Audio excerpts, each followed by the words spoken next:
Hello and welcome from the City of Westminster Archive Centre. My name is Susie, I work at the Archive Centre, and my colleague Nikki from Marylebone Library is here with me, co-producing this event from behind the scenes and moderating the Q&A. This evening we're really happy to have Katharine Carter here with us to tell the story of Marks & Spencer from past to present and explore how it developed as a famous high street fashion retailer. Katharine is Marks & Spencer Company Archivist, so she manages their archive collection, which includes vintage fashion, and I know that she'll be showing us some wonderful examples from that collection here tonight. As some of you may know, Marks & Spencer has also recently acquired the Jaeger fashion collection. The archive collection is held here at Westminster Archives, while M&S Company now holds the Jaeger vintage fashion garments. So we're very much looking forward to working with Katharine on that, and we also welcome anyone interested in Jaeger who would like to come and visit us to see that. Before we get going with tonight's event, just to let you know that the talk will be between 40 to 50 minutes, followed by a Q&A, where we will be taking your questions. Do feel free to send us your questions at any point during the talk. The chat feature has been turned off, so please type all your questions and comments in the Q&A. We very much look forward to seeing them. Also, just to mention before we begin that Katharine might need to turn her camera off during the presentation. That would really be in order to spare her bandwidth and make sure that your experience of watching will be as smooth as possible. We're all a bit at the mercy of our internet speeds for these events, so we'll see how it goes, but I will ask her to turn her camera on now so she can say hello to you and begin her talk. Hello everybody, thank you very much for inviting me to be part of the events programme. I'm really delighted to be able to share a little bit about the M&S heritage story and about the M&S Company Archive, it's been really interesting putting this together, so I hope you'll enjoy it. If we move to the next slide please. We are based on the University of Leeds campus, and we opened our purpose-built archive building in March 2012, so we're coming up to our 10th anniversary. All of the original items in our archive collection are stored in special temperature and humidity controlled strong room, and that's what you're looking at in the central image. And that's to make sure that all of the archive materials survive in the best possible condition for the future.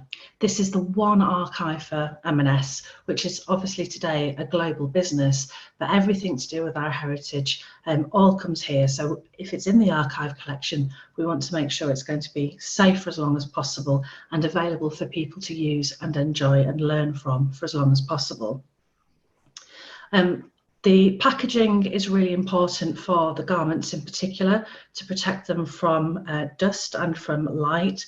Everything has its own unique reference number, as you'd expect with an archive, and smaller items, for example lingerie, gloves, hats and shoes, are all carefully wrapped in acid-free tissue paper and stored in boxes.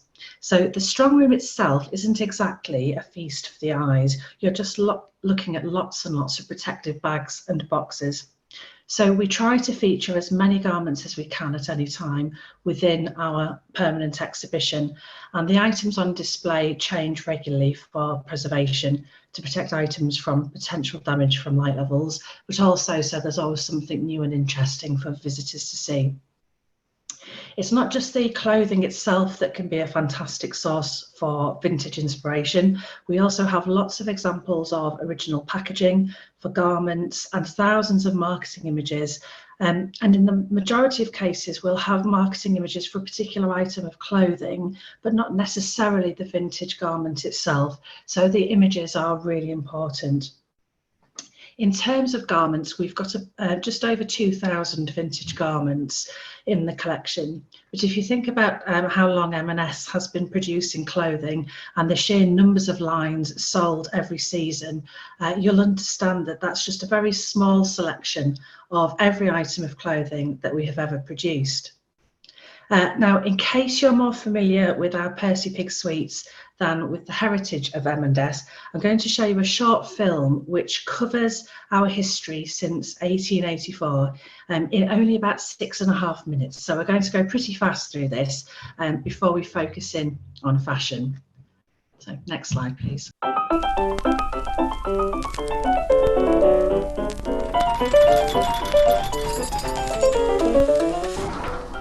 In 1884, Michael Marks arrived in Leeds and opened the first of many market stalls.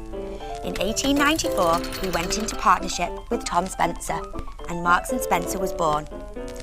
Early Marks & Spencer shops were known as penny bazaars because goods were sold for a penny. We laid out our goods on big tables and invited our customers to browse at their leisure, something we take for granted today, but it was a new experience back then. By 1900, we had over 35 penny bazaars and 12 permanent shops.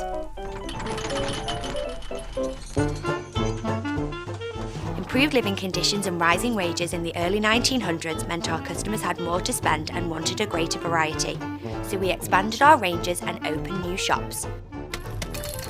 By 1914, we had over 140 shops across the UK. After Michael Marks and Tom Spencer passed away, Michael's son Simon took over as our chairman in 1916. Inflation was high, so the penny price point was no longer practical. Our chairman introduced new prices. The top price being 5 shillings, which is nearly £40 in today's money.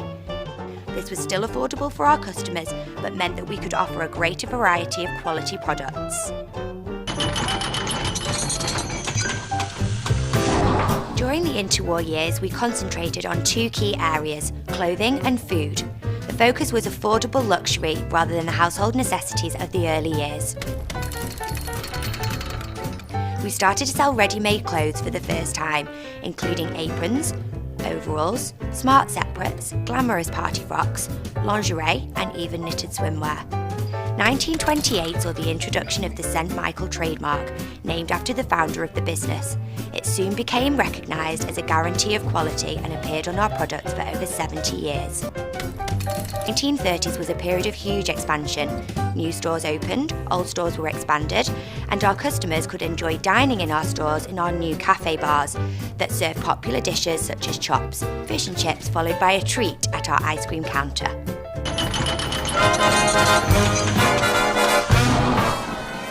The outbreak of war brought major challenges, with store employees all doing their bit, training as air raid precaution wardens, setting up soup kitchens and even raising money to purchase an ambulance for the Red Cross and a Spitfire for the RAF.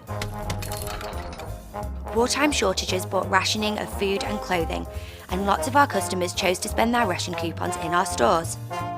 The fabrics our designers could use in the garments were limited, but the experts in our textile laboratories ensured that quality remained high and developed print and colour technology so that our clothes were attractive.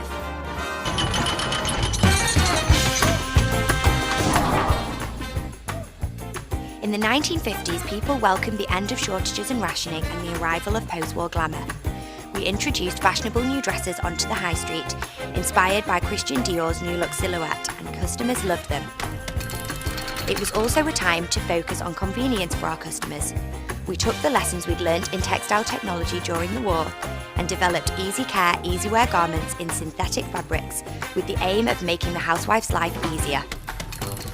Women had less time to do housework as they found work outside the home, so we started selling stylish yet comfortable women's wear for the office. As fashions changed in the 1960s, our hemlines came up and we launched new teen ranges for our younger customer.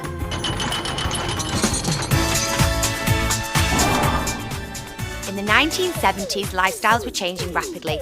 People were busier than ever, so our food team introduced convenience food, including adventurous Italian and Chinese dishes, which proved a huge hit with our customers. Customers had more disposable income to spend on home furnishings, and tastes were changing. So we introduced ranges featuring bold and colourful prints, and some of our homeware ranges became national bestsellers. We also expanded into new areas, including makeup and financial services. In the 1980s, styles changed again, with shoulder pads and power dressing becoming all the rage.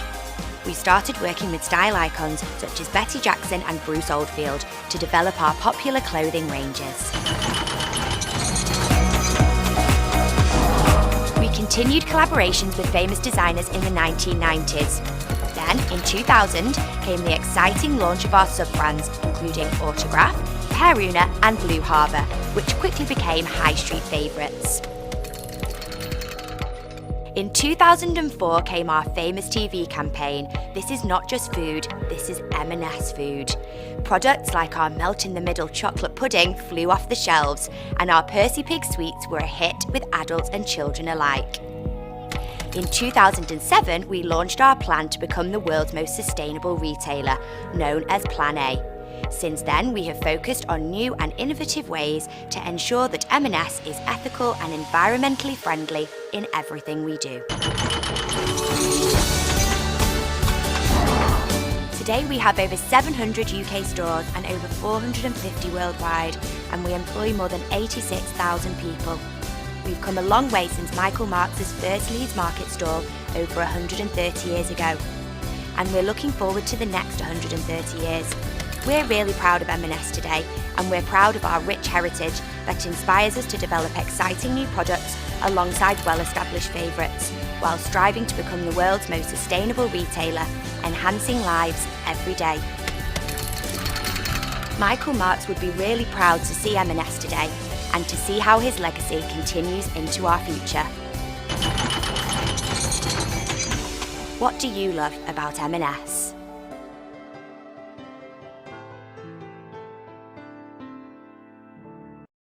So in the very early years of Marks & Spencer, the Penny Bazaar years, the vast majority of our customers wouldn't have had the disposable income to buy their clothing. They would have made and repaired their own clothes. And so to cater for our customers, we sold sewing equipment and haberdashery items such as needles, threads, hooks and eyes, yarns and buttons, and replacement needles for sewing machines.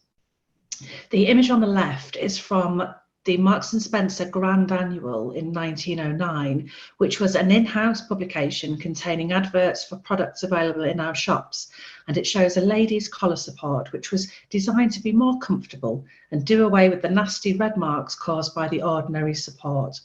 That's one of the very first clothing-related items we have in our collection, marking the beginning really of starting to consider textiles as a product category in our shops. Our drapery department opened in 1926 as part of dry goods, and a wide range of clothing was introduced, including our very first bra featured here, which dates from the late 1920s. It's a very simple white cotton construction with some elastic around the bottom, which unfortunately is showing its age somewhat now, and very thin ribbon straps. It's a very delicate item. We have a collection of staff bulletins here at the archive, and these were weekly documents that instructed store managers on new product updates and merchandising techniques. And it's the start of visual merchandising and thinking about how our goods are displayed in stores. In 1928, we created our sub-brand called St. Michael in honour of the company's founder, Michael Marks. And initially, it appeared only on the very best quality items that we were selling, although it became exclusively the M&S own brand in the 1950s. And from 1958 to 2000, all of our goods were St. Michael, and our St. Michael goods were only available at M&S stores. Next slide, please. By the 1930s, M&S was bringing mass-produced clothing to the high street and combining the development of new fabrics and working creatively with suppliers and designers. We had quite a pioneering role in making fashion accessible, and we established our own in-house textile laboratory in 1935. The department used scientific methods to test the quality of fabrics and garments, and between 1935 and 1939, the archive records show that 9,000 tests were carried out on wearability, washability, and the durability of our clothing. As a result, the Merchandise Development Department was established in 1936 under the direction of industrial chemist Dr. Eric Kahn, and also a separate design department was set up at the same time. It was very unusual at this period for a mainstream clothing retailer to have its own in-house design, but our in-house designers were especially devoted to textile innovation, and it really gave M&S a real advantage over our competitors and meant that we could deal directly with manufacturers for the first time. So M&S was able to direct the products that we wanted to be produced, which we knew would appeal to our customers, rather than just accepting what wholesalers were offering. Next slide, please. As our clothing ranges expanded in the 1930s, so did the way in which we advertised them, and the Marks and Spencer magazine gave customers information on new products through aspirational colour adverts, such as this lovely image on the left, as well as stories, letters, competitions and recipes. Most garments sold at this time were made from either rayon, which was an artificial silk, wool, or from cotton. And the advert on the left is from a Christmas 1932 magazine showing nightwear in artificial silk, or art silk as it was known.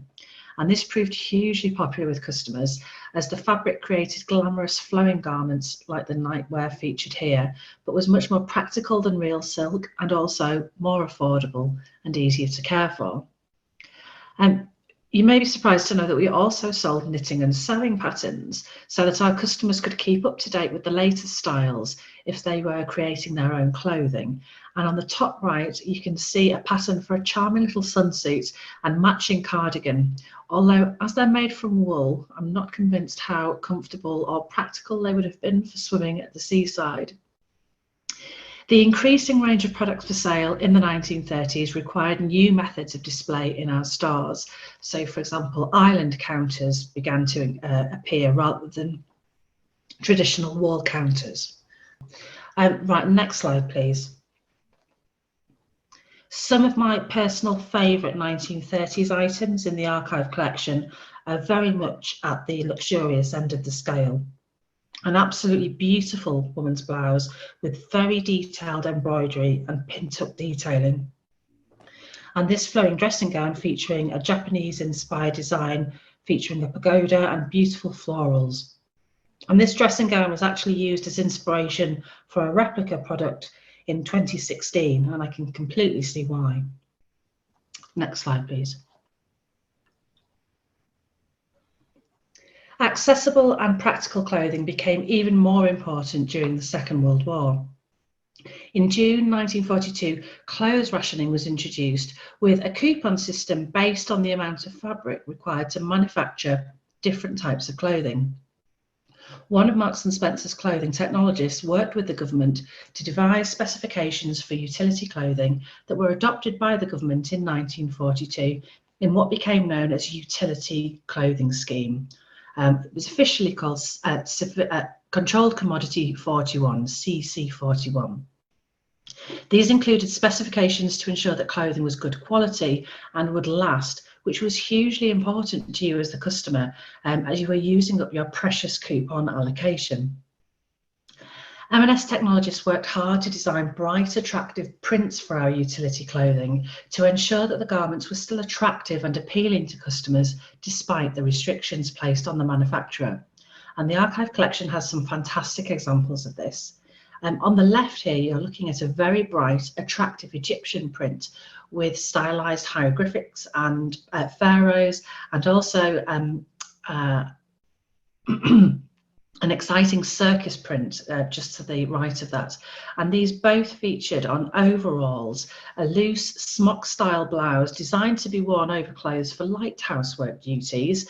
But this was also the closest thing to maternity wear in this period as well. Some of the bestsellers in our wartime utility clothing in this period include slacks for women. It's really the first time that women's trousers became a popular clothing item. Trousers were far more practical than dresses and skirts if you were dashing off to the nearest air raid shelter. Dressing gowns and utility lingerie were also very popular. For the display of garments through the 1940s, our staff guidelines for window dressing and visual merchandising ensured a more standardised approach in all of our stores. And this image shows a display manual used at the Gallery Gate store in Leicester in the 1940s. These particular pages show staff how to create a hosiery fan and techniques for folding roll-ons, which look like quite formidable garments. Next slide, please. Because M&S textile technologists were so involved in the utility clothing scheme, we have a very strong collection of utility clothing, probably one of the best in the UK. And these are just a few of the examples from the women's wear utility range, featuring the attractive patterns and bright, bold colours that I mentioned. We were trying to do everything we could to ensure that the customer would come to M&S and use their clothing coupons with us. For female customers, they would probably only have enough coupons for a new dress every 2 years. So we want to make sure it's an M&S dress, and even the apron shows a beautiful pattern and colour. Most women would have at least 2 aprons that they were wearing at any one time at home, one for actually doing domestic jobs in, and then one apron for best to pop on when your visitors actually arrived. Next slide, please. I absolutely love the detail from this 1940s utility dress. The ballerina design that appears across the whole dress, it's even carried through onto the fabric belt as well. It's just a very beautiful level of detail, and it really does make the dress stand out. It's a relatively recent addition to the collection, and a bit of a favourite for the archive team. Next slide, please. Some of the items in the utility clothing range in the collection really do tell their own story. This bra was produced under the utility scheme. You can see from the label the CC41, Controlled Commodity 1941. If you ever spot that label on a garment in a charity store or a second-hand clothing store, you're dealing with a garment produced between 1941 and 1952. You can see that the ribbon straps are the only degree of fit that the customer can change to try and ensure that the bra fits. This is long before cup sizes were introduced into our lingerie ranges. At this point in time, it's pretty much a case of one size fits none. Next slide, please. In other cases, the story behind an archive comes with the item into the archive collection. This photograph shows Mrs. Edwards. She worked in our Wolverhampton store as a window dresser, and she donated this dress to the archive collection a few years ago. She remembers saving up her wartime clothing ration to be able to purchase the dress, which she wore on her first date with the man who later became her husband. They were happily married for many years, and she was able to tell us about slight changes that she'd made to the dress over time. One of the buttons across the shoulder had become broken, so she'd carefully found the best replacement she could to mend the dress, and it had been well loved for many years. And she then decided that she probably wasn't going to be able to get into it again, and that's the point at which she decided its best home was the archive collection. Next slide, please. Marks & Spencer's chairman from 1916 into the 1960s really saw the advances in textile technology made during the war as something to build on for M&S customers. And his idea was to ease the housewife's burden, his words, by providing garments that were practical, easy to wash, easy to wear, and he promised that we shall spare no effort to satisfy these developing needs and to widen the range of our goods to meet them. At the forefront of this post-war transformation was a fabric that became known as Mars spun, originally a spun rayon produced under the utility scheme, simply known as Fabric 1005. But by 1953, it had been developed, rebranded and renamed as Mars spun. German-born artist and textile designer. She was Jewish and had fled Nazi Germany, working first in Paris as a textile designer and then in London, where during the war she worked for the Ministry of Information and helped design the iconic posters urging Britons to dig for victory. She joined M&S in the late 1940s as the head of our textile print design department, and she produced some of the beautiful patterns that featured on our Mars spun dresses. She instinctively knew the power of print and that colourful patterns could really make people feel good again following the lingering wartime austerity. And she set about transforming people's wardrobes. Next slide, please. The Mars spun dresses were produced in Christian Dior's New Look style with nipped in waists and very full skirts like the ones that we see here.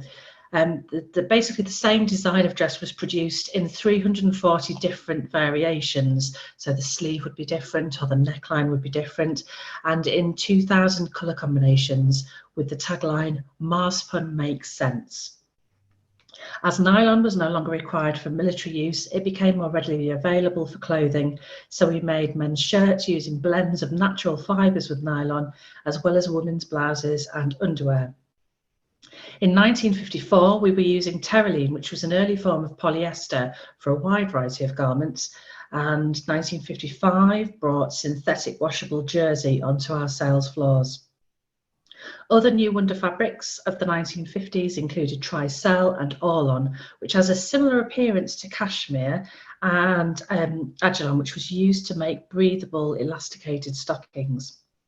By focusing on specific easy care properties such as drip dry and a minimum iron, our technologists created clothing which was not only in keeping with the fashion trends, but also suited changing lifestyles of our customers, freeing people from the drudgery of laundry day at home.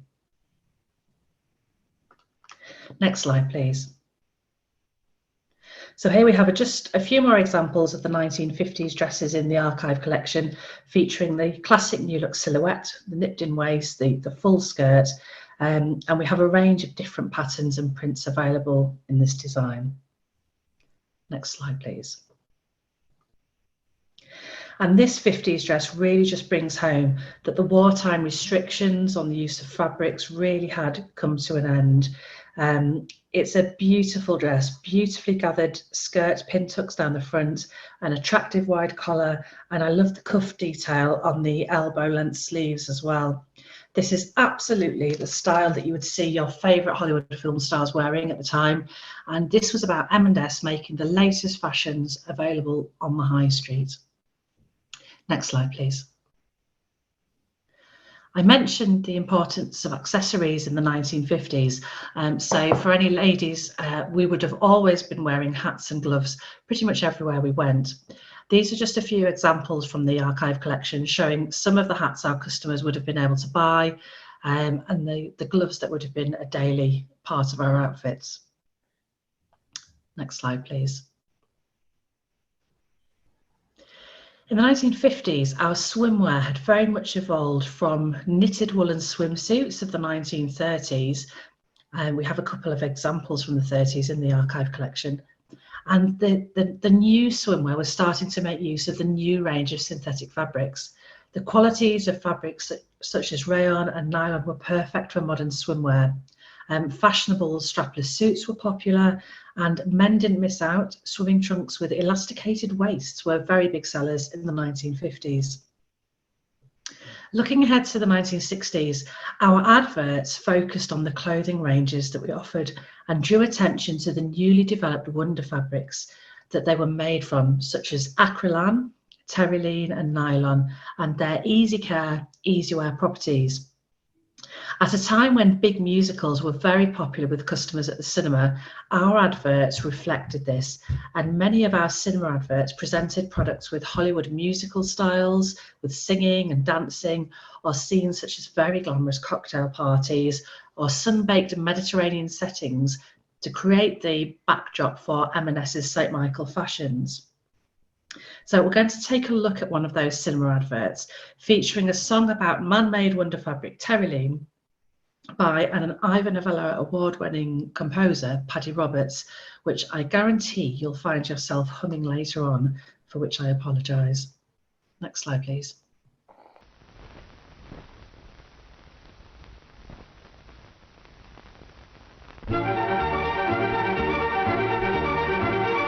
Sing a little song about terylene, terylene made the St. Michael way. Nothing's ever wrong about terylene, terylene made the St. Michael way. So come to Marks and Spencer and look at the fine display of fabulously beautiful, wonderful terylene made the St. Michael way. So chic, so sleek, the styling is beguiling and unique, and the pleats are made to stay, and the colors bright and gay make you pretty as a picture, so to speak. The suits are fashionable and washable and always look like new. And these St. Michael shirts, really smart, aren't they?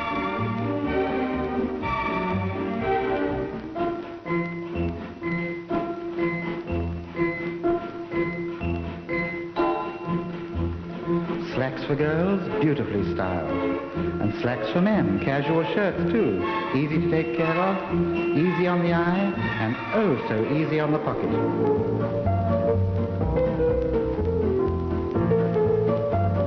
St. Michael plus Terraline equals top of the class.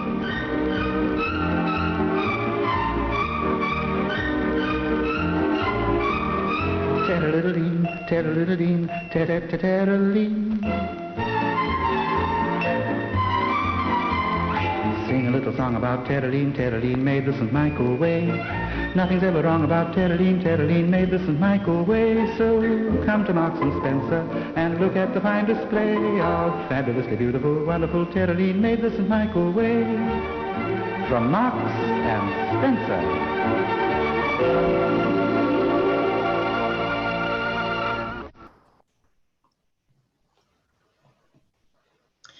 Developments in man-made fibres and synthetics meant that garments, especially mini skirts and mini dresses for our new teen ranges, could be produced more cheaply and be much more affordable to a younger market.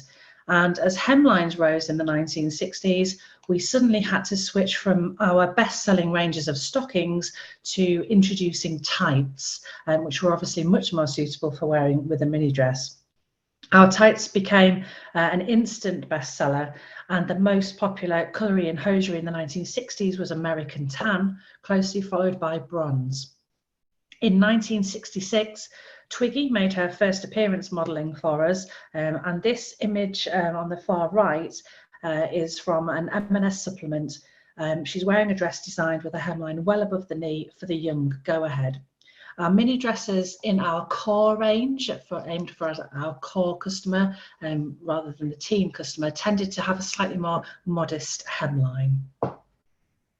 Newly developed fabrics continued to be introduced to the sales floor throughout the 1960s, including polyesters and acrylics, and the biggest names in easy care synthetics were Lycra, Cortel and Crimplene. And these synthetic garments were seen as reliable, inexpensive and washable. I have had visitors to the archive who've told me that if you layered up several of these different man-made fabrics while you're putting your outfit together, you could be in extreme danger of overheating. And that if you combine some of our nylon bed sheets from the 1960s with one of our nylon nightgowns, that you really could have sparks at bedtime. The 1960s saw the fashionable qualities of these new fabrics being promoted. For example, jersey wear, which was a St. Michael's staple, was made with tricell and banlon in 1960. And we even suggested that our skirts could be cropped to any length that suited you without laddering. The fabric wouldn't ladder and you wouldn't need to hem it. So you could just trim away until you had taken your hemline as short as you dared.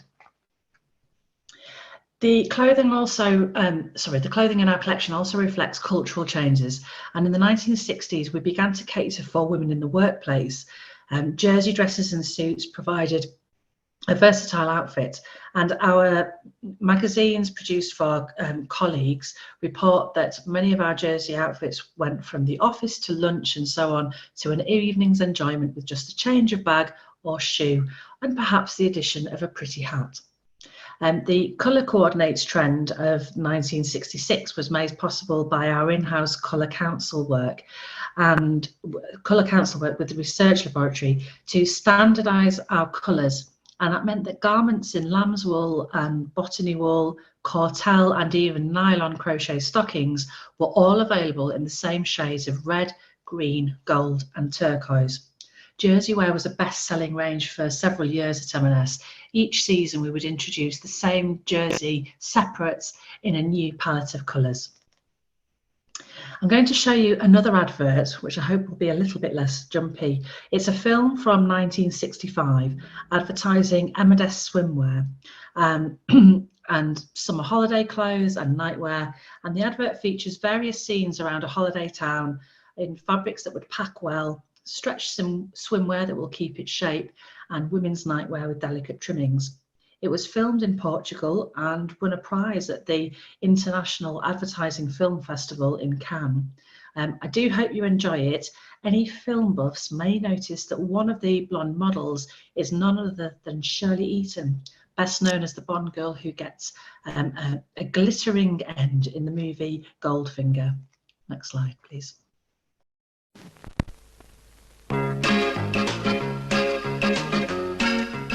Dreaming of holidays? St. Michael clothes in Bry nylon are the dreams you can pack and take with you. The look of luxury in clothes that are carefree.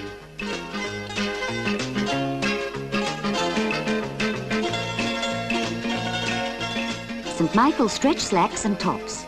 Easy to wear, easy to care for. Fashion that takes the eye.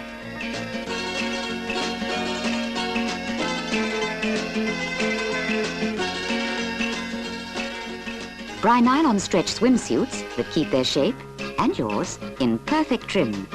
Styles as new as swimming in space.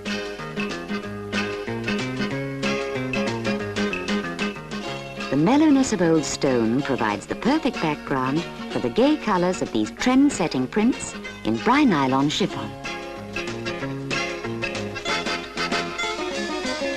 And perfectly dreamy too are these lovely night dresses with their delicate trimming. Down to the sea in swimwear.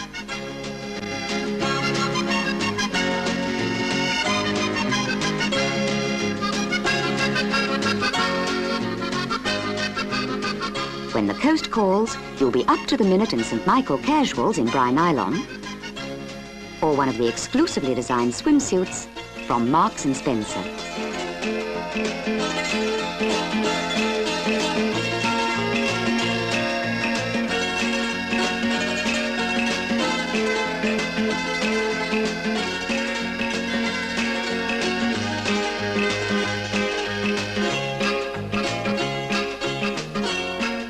When you're wishing you were there, remember, you can buy the best in Bry nylon now from Marks & Spencer.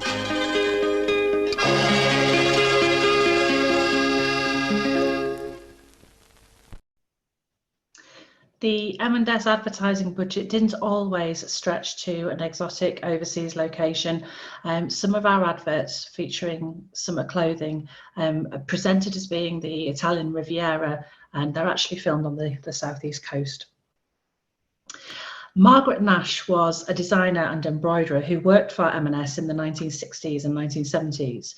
She created very stylish embroidered motifs for garments ranging from men's ties to babies' vests, and we're lucky to have some of her original design notebooks in the archive collection, as well as some of the garments that we then produced featuring her embroidery. The designs are very vibrant and colourful. They're a real treat for the eyes, and I think it's fascinating to be able to trace the design ideas from initial draft through to samples through to finished product. Next slide, please.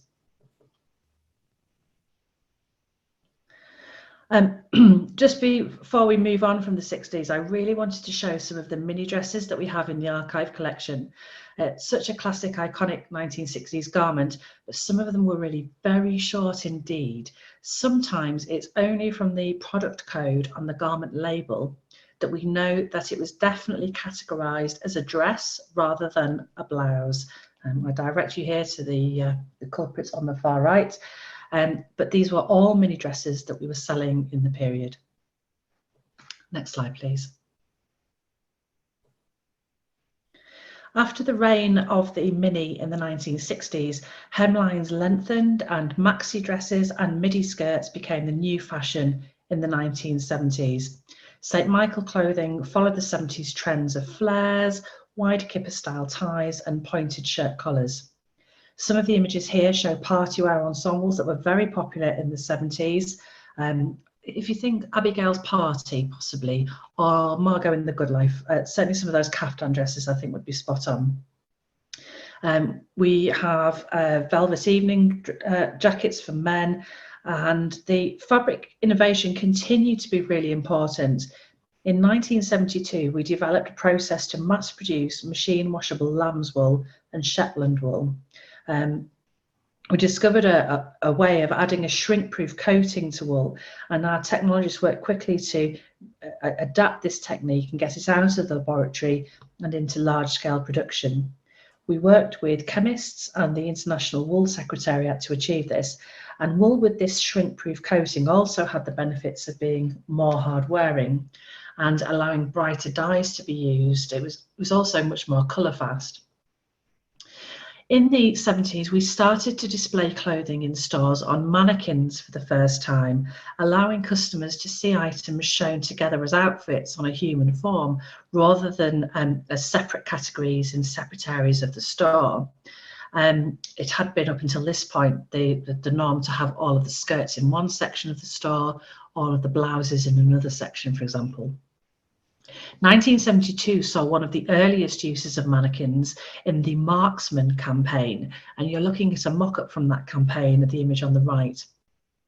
It was the first advertising campaign targeting our male customers directly, rather than trying to influence the lady in his life to make the purchasing decisions on his behalf and choose what was going to go in his wardrobe.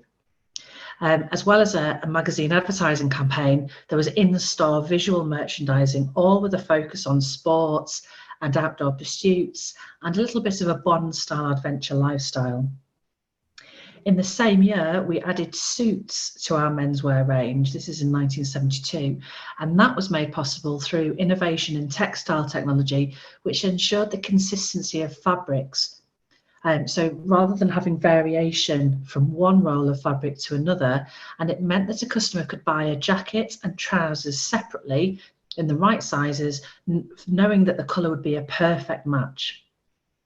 For our younger customers, in 1979, we introduced the Miss Michelle clothing range, and they really trying to appeal to the growing market for teenagers and young women who didn't necessarily want to wear the same styles as their mothers. There was also a young St. Michael range for young men. Next slide, please. Were very popular in this period.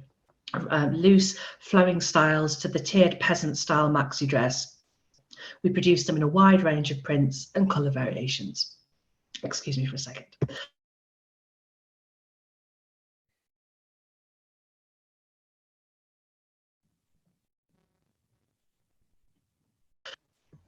Next slide, please.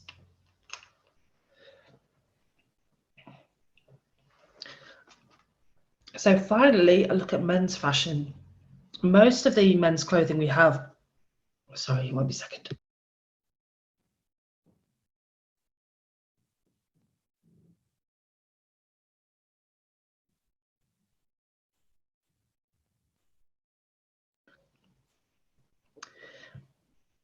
Most of the men's clothing we have in the archive collection before this period tends to be fairly traditional from decade to decade. Fairly smart trousers, shirts and sweaters. But this, the 1970s, is really when fashion starts to feature in our menswear collections, with more casual tops and more distinctive shaping, especially to collars. And get a load of these jeans. We know that they were never actually worn, and they were donated to the archive, complete with the tags on the back pockets still attached.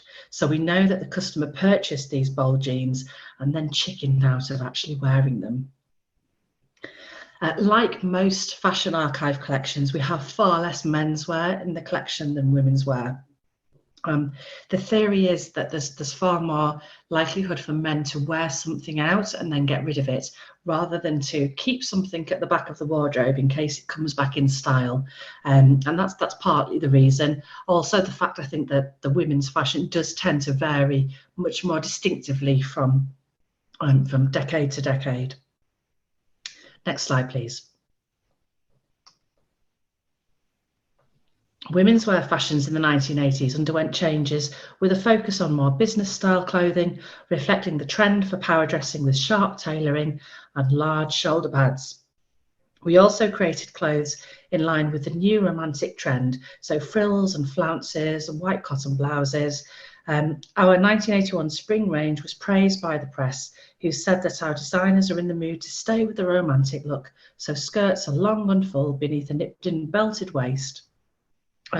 Quite often a sort of nod to Edwardian styling, and very much the kind of styles that the public was falling in love with, seeing Princess Diana wear. Certainly some of those styles, that's a kind of memory they evoke. Many of us might take comfortable, stretchy denim for granted, but new stretch jeans developed with Lycra were launched in 1981. This new sort of freedom of movement and comfort that no one had ever experienced in denim before. They would fit like a glove, hug your body and move with you, then snap back into shape after every move. Talking of Lycra, we also expanded our range of sports and fitness clothing in the 1980s, including leotards, which became a leading sales category for the first time. We even launched our first range of ski wear in 1985 using the relatively new fabric of Tactile, which was warm and quick drying and soft to touch. And by the late 1980s, our ski range was sold in most of our larger stores. Next slide, please. Here are just a few of those classic 80s women's wear looks from the Archive collection. So featuring the collars, the padded shoulders and the neckties. Very, very evocative of the 1980s. Next slide, please. In the 90s, we were working with designers on successful fashion collaborations. For example, Julianne MacDonald and Betty Jackson. We also embarked on a new approach to advertising, featuring high-profile models and celebrities. And we also started working with Twiggy again. So she'd first modelled for us in the 1960s, as we've already seen, and then she started to work with us again to really connect with our core customer who'd grown up with Twiggy.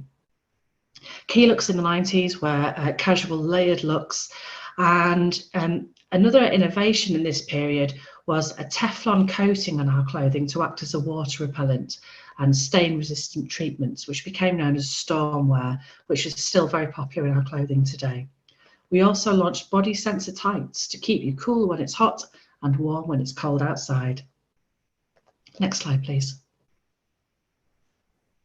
Our St. Michael brand was phased out in 2000, and we introduced various sub-brands to cater for all of our different customers. We won the Queen's Award for Innovation in 2003 for our machine washable men's suit, and machine washable silk lingerie was also another key product area for us in the 2000s. For M&S's 125th anniversary in 2009, M&S asked our designers to create some archive-inspired products and fashion pieces, and our design teams got creative and took ideas from the garments and prints and shapes using the Archive collection. And here are some of the products that were launched as part of the special 125 capsule collection. Next slide, please. The Jaeger collection is a new acquisition for us. In December of 2020, M&S acquired the Jaeger brand, and the two brands are a really good fit together. Long-standing British brands with a proud history of good quality, fashionable clothing and making it accessible to high street customers. As Susie said, the main Archive collection is housed at the City of Westminster Archive Centre, where it will remain, but the garment collection has now arrived with us. A few pieces date back to the 1930s, but the majority covers the 1950s to the 1990s. We have a lot of sorting and cataloguing to do, so it's pretty daunting. Next slide, please. Just like M&S, Jaeger's story begins in 1884. This is considerably earlier than M&S was selling clothing. Our first clothing didn't come until those collars of the early 1900s. Jaeger was established by British businessman Lewis Tomlin as Dr. Jaeger's Sanitary Woolen System Company Limited, inspired by wool jersey long johns, which had been made popular by German scientist Dr. Gustav Jaeger, who was very passionate about the benefits of wearing animal fibres, not cotton, next to the skin. So here you've got some adverts for woolen undergarments advertised as sanitary woolen underclothing to prevent chills. Next slide, please. Jaeger began expanding into outer clothing such as wool suits, and by the start of World War I had cut its associations with Germany and become a British brand. Long johns for British and Commonwealth troops kept the company going during the First World War, but by the 1920s the focus moved firmly to fashion, still retaining a focus on natural fibres. The camel hair coat, for example, was a Jaeger invention, and Jaeger was also the first significant brand to use cashmere, Angora and alpaca. Next slide, please. Although we've got a long way to go with the collection work, we're already struck by the similarities, not just of the clothing produced by both Jaeger and M&S, but also some of the artwork used to market the fashion collections. So here we've got a Jaeger catalogue image from 1928 with a M&S magazine cover from 1932. Next slide, please. M&S underwear for men, women and children in 1932 promised spring joy, which does sound delightful, while on the right, this 1940s Jaeger advert for men's underwear was marketed for national health. Next slide, please. And both of these images date from 1962, Jaeger on the left and M&S on the right.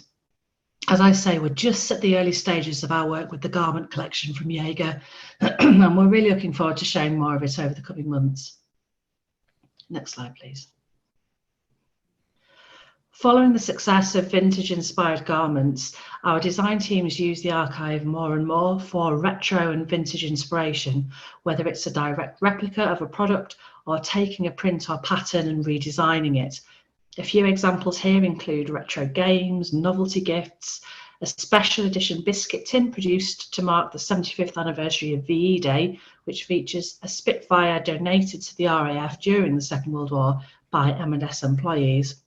And we've got an archive-inspired menswear range on sale this autumn.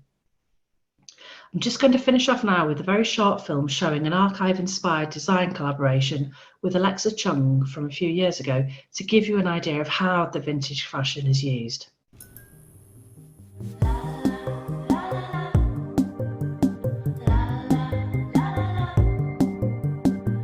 So I went to Leeds to go through the archive, and the amazing thing about that place was not only do they have all of the brilliant clothes, but also so many of the in-house publications. So a lot of the catalogued clothes were available for us to look through.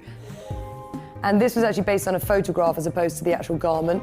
And it was this amazing advert with two women in these being like, so it was originally in white, so we've got the white one, and then we did a soft pink colourway on it. So I thought that was kind of quite modern. We found this little guy in the archive. Basically, Leeds is like this amazing kind of big fridge, and you can go through all of the different body bags, essentially. And this was lurking in there, and I thought it was really cute, obviously from the 60s, and the fit was already perfect. We didn't have to do anything, so we just reproduced that. I thought it was so lovely. Oh, and the trench is my other favourite. This was an amazing find, also in the archive. So nice.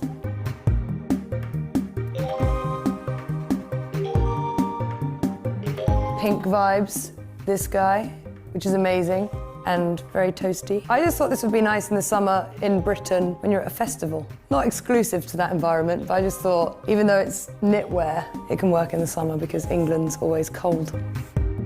I love these. You know, this is like the classic sort of 90s two-pack, not as in T-U-P-A-C. It's amazing how modern these look now, even though they're from that era. Put that under dungarees, under a little spaghetti strap dress, perhaps, to go full Rachel from Friends. I don't know what you're into. I love these.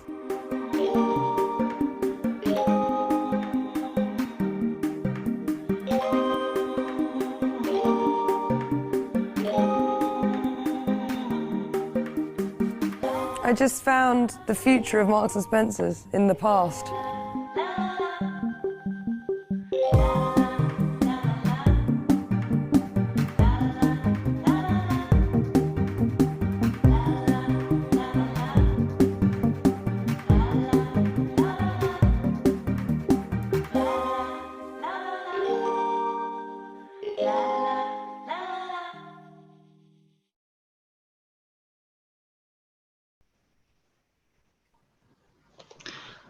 I hope you found that of interest. I do apologise for the jumpy films. They don't normally play like that.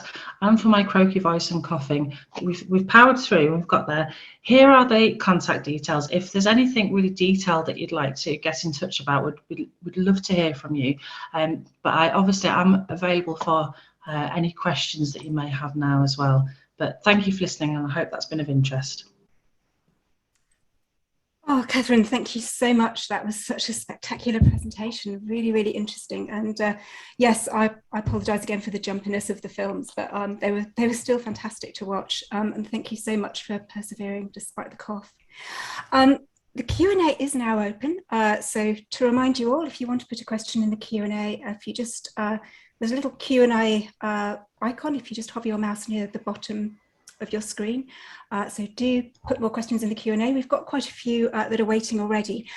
Before we get going on that, just to let everyone know that we will be sending out an email within the next couple of days, and it will have a link to the recording of this event, and it will also have a very short feedback form, and it would be lovely if you could fill that out. One of the things doing these online events is poor Katharine sitting at home can't see her audience out there and doesn't know how you're reacting, so it's always really nice to be able to feed your comments back to her. Right, we'll get cracking on the Q&A. A couple of the early ones that came in were from people who say that they'd be interested in coming to see the archives and where is it, which is lovely to hear, very heartening for us. I'm not sure whether you're referring to the City of Westminster archives or whether you're referring to the M&S archives.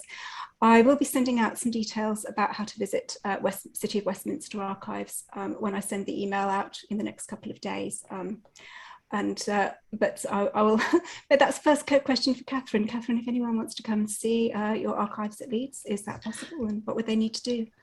It is. It's accessible to anybody. We're open Monday through to Friday. We tend to only open on weekends when we've got special events, and we're not really doing those at the moment, obviously, because there's a little pandemic happening. But we're open through the week. Full details on how to visit us are available on our website. We're based on the University of Leeds campus. It's free to visit. Anyone's very welcome to have a look around the exhibition. If you want to see any specific items from the archive collection that aren't on display, it's a case of using our online catalogue and then getting in touch with us to let us know which items you're interested in, and then we make them available for you as part of your visit. But yes, it'd be fantastic if you'd like to come and visit. Wonderful. Okay, we have a question from Pamela. Why can't I buy a bra now with a lovely deep band like the first one? Oh dear. Oh, I'm sorry if you're struggling to find the product you would like in our current range.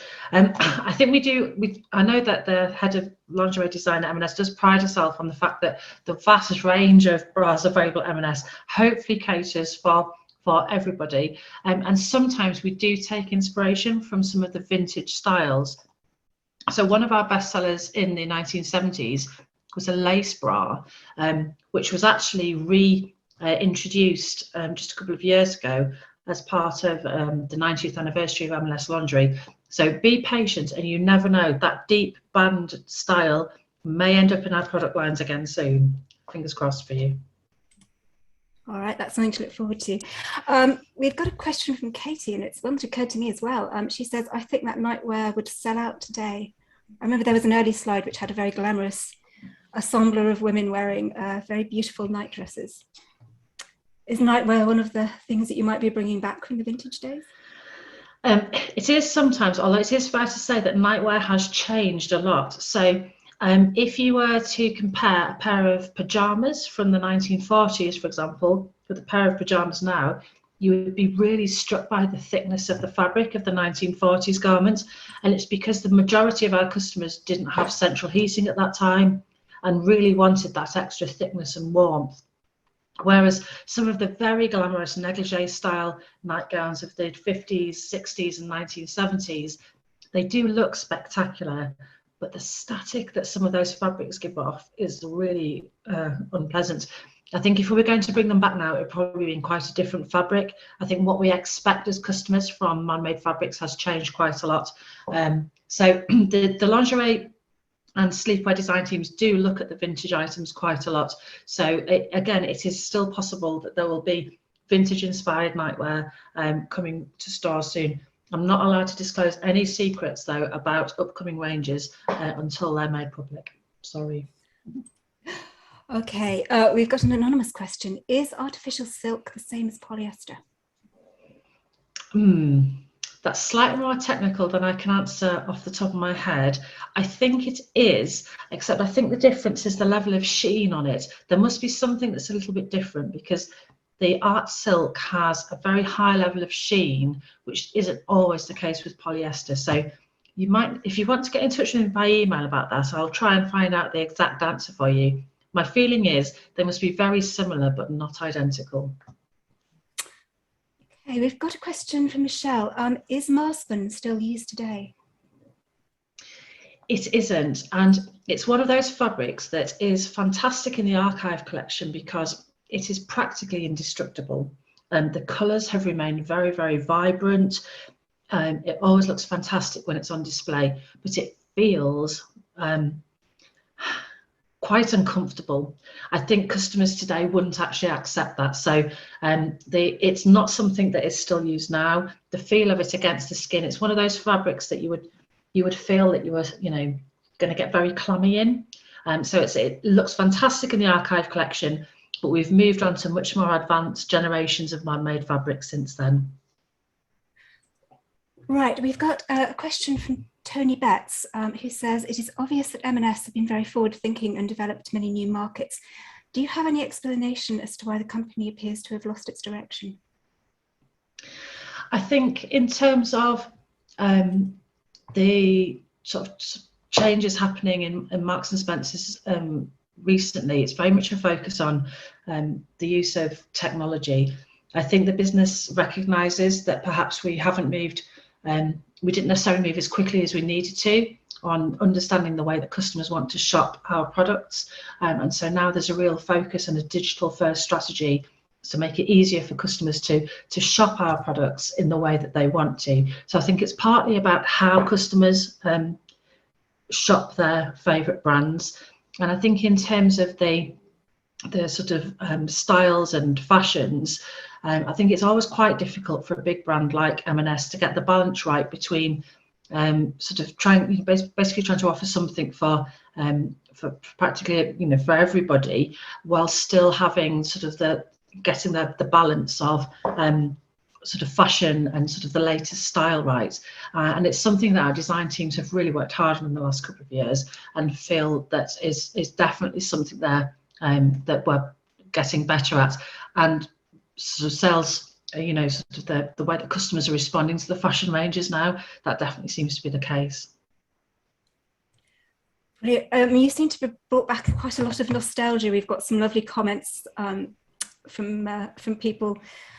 We've got one from Ava Jane, sorry, is Dristra? I'm not sure if I'm pronouncing that right. 70s women's style remind me of a series of Betty Neal's books written at the time, where the main female character often did her shopping at M&S. Great memories for me as I live in the United States. And we've also got Rachel Thomas, who says she remembers going to an M&S fashion show in 1977 and 78. So yes, interesting one. She says she remembers that the toilet seats were worn as hats. So that sounds a very interesting fashion show. So yeah, we've got some, unfortunately we won't have time to read all the comments out, but there are some really lovely nostalgia coming through there. So we've got another question from Ron and Jean Prince, who say, you've made many mentions of the St. Michael's goods, but you've not mentioned the ladies' underwear under the St. Margaret label. Can you tell us anything about the St. Margaret label, Catherine? Yes, so St. Margaret was the brand name of Cora of Leicester. So Cora was our first hosiery supplier. They provided our hosiery in the 1920s, and we sold it under their brand. So initially in the 1920s, if you were buying hosiery at M&S, you were buying it from with the St. Margaret branding on it. Later, when we introduced our own St. Michael brand, all of the hosiery still made for us by Cora did feature our own brand. So St. Margaret was never an M&S own brand, it was the brand of a supplier. Right, we've got a really interesting question from an anonymous attendee. Before the digital era, How did design technologists figure out research, consumer analytics and trends?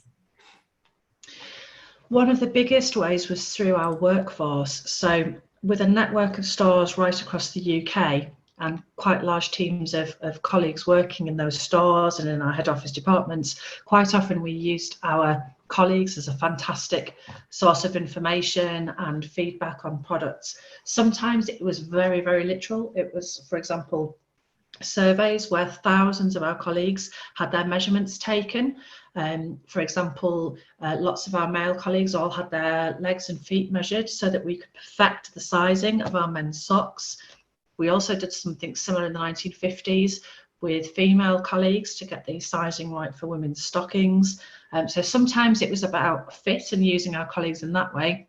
Sometimes it was about really responding to colleague feedback on what was selling well in our stores and that which of our newest products our colleagues were most excited about being able to sell to their customers. We did used to do small run trials of products in stores. So if we wanted to try something quite new, it would initially be introduced into just a handful of stores, maybe 5 or 6 stores, and we would see how it was selling for a few weeks before deciding to commit to roll out the product to all of our stores. So there's some of the approaches that we took before we had masses of digital data available. Great. I've got a question from Sandra. Why did M&S get rid of the St. Michael brand? So we continued using St. Michael on all of our products until 2000, at which point there was a feeling it was starting to look a little bit old-fashioned compared with some of the newer retailers that had come along and that we were competing against, for example, Next. So in 2000, the decision was made to move away from the St. Michael brand, and instead we sort of rebranded as Your M&S. We did introduce the St. Michael Promise, though, in 2000, and that was a commitment to customers that although our garments would no longer feature the distinctive St. Michael brand name, we were, still committed to the quality that our customers had come to expect from that brand. Wonderful. We've got another question from Sandra. Will M&S be bringing back 100% wool women's knitwear? I don't know if you're allowed to speak on that. I can't talk about any upcoming product ranges, I'm afraid. All I can say is that there's constantly reviewing the most appropriate fabrics to use, what our customers want, testing out with customers, there's sort of preferences for materials and finishes, etc. So it could well be something that's in the pipeline, but I couldn't possibly tell you right now. I'm sorry. And we've got a question from Simbel. Is there any way we could access the knitting patterns? That little cardigan is adorable, and thank you for the visit, Marks and Sparks. That's from Cynthia in Philadelphia. Do you have knitting patterns in your archives, Katharine? We do have knitting patterns. So the knitting pattern that I featured in that slide, a couple of years ago, we had links with a group of enthusiastic knitters who knitted some of those original 1920s and 1930s patterns, including that child's swimsuit and little cardigan. And one of my colleagues at the archive, she dressed her toddler son in the knitted ensemble for a couple of photographs. He looked adorable in it. He managed to keep it on for about 2 minutes before it just became too itchy for him to wear anymore. But it did look fantastic. We are able to send you digital copies, so if you'd like to get in touch by email, I'll be able to share those with you. Okay, we've actually overrun by about 10 minutes, so I think we're going to have to draw it to a close now. I'll just end with one question, Sandra Lawrence. Do you have plans for a book about the history of M&S? We don't at the moment. The last book that we produced was in 2009 to mark the 125th anniversary. So my hunch is that round about the 150th anniversary, so we're a little way off it at the moment, that's probably when the next publication will be. So we've got a little while to wait, but the 2009 book called Marks in Time is still available through various sellers, so keep an eye out for it. Okay, brilliant. keep an eye out for that, definitely. Listen, Katharine, thank you so much for doing this presentation. We've had a whole load of comments saying how brilliant it is and saying thank you, and especially saying thank you for persevering through your cough. So I am sorry about the coughing, everybody. No, don't be sorry about the coughing. I mean, thank you for persevering through it and for delivering a fantastic presentation. That's brilliant. So yes, we will say goodbye in just a moment. Just a couple of things to mention beforehand. As I say, my colleague Nikki, who has been co-presenting brilliantly behind the scenes, she has her own talk, which will be on Friday. Well, not her own talk, but she'll be posting a talk on Friday the 5th of November, and it's going to be Hollywood sci-fi flying saucers and Soviet scares in the 1950s. So very spectacular title. And if that sounds like your sort of thing, then we very much hope that you will book for it. I'll be sending you a link to our Eventbrite site. So yes, we hope to see you then. You should get the email either on Friday or Saturday. So it'll go out within the next couple of days and it will have a link to the recording. And thank you so much to all of you at home who've joined us this evening. And thank you very much, Katharine. Okay, say goodnight. Bye.